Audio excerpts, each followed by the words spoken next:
মামাহঁতৰ ফালৰ এখন প্ৰথমখন বিয়া, মানে আমাৰ সকলোতকৈ ডাঙৰ মামাৰ ছোৱালীজনীৰ বিয়া। চ' বিয়াখনতো এটেণ্ড কৰিব লাগিবই, নহয়নে বাৰু? চ' সেইকাৰণে আমি জোৰোণৰ দিনাখনে ওলালোঁ বিয়া খাবলৈ বুলি। ঘণ্টা গাড়ীত বহি 3 ঘণ্টা গাড়ীত বহি এতিয়া ফাইনেলি আমি 1:10 মানত চাগে গাড়ীৰ পৰা নামিলোঁ নেকি। এতিয়া গৈ আছোঁ আৰু খোজকাঢ়ি এই চাওক, এইটো আমাৰ গাঁৱৰ ৰাস্তা।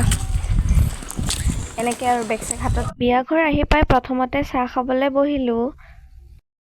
আমি আহি পালোঁ, চাহ খালোঁ। এতিয়া আমি গৈ আছোঁ ফটো উঠিবৰ কাৰণে। ভিডিঅ' এটা বনাম বুলি আহিছিলোঁ, এইকেইজনী এটা ভিডিঅ' বনোৱাই হোৱা নাই। মই বোলো নহ'ব আৰু দে বাৰু, ফটো চটো কেইখনমান উঠি পেলাই ইফালে দুপৰীয়া ভাত খাবলৈ আহিলোঁ। আৰু সন্ধিয়াকৈ দাদাহঁতৰ লগত ওলাই গৈছিলোঁ মেলা চাবলৈ। মানে আমাৰ মামাহঁতৰ গাঁৱত 7 দিনত মানে এখন মেলা পতা হয়, চ' তালৈকে গৈছিলোঁ।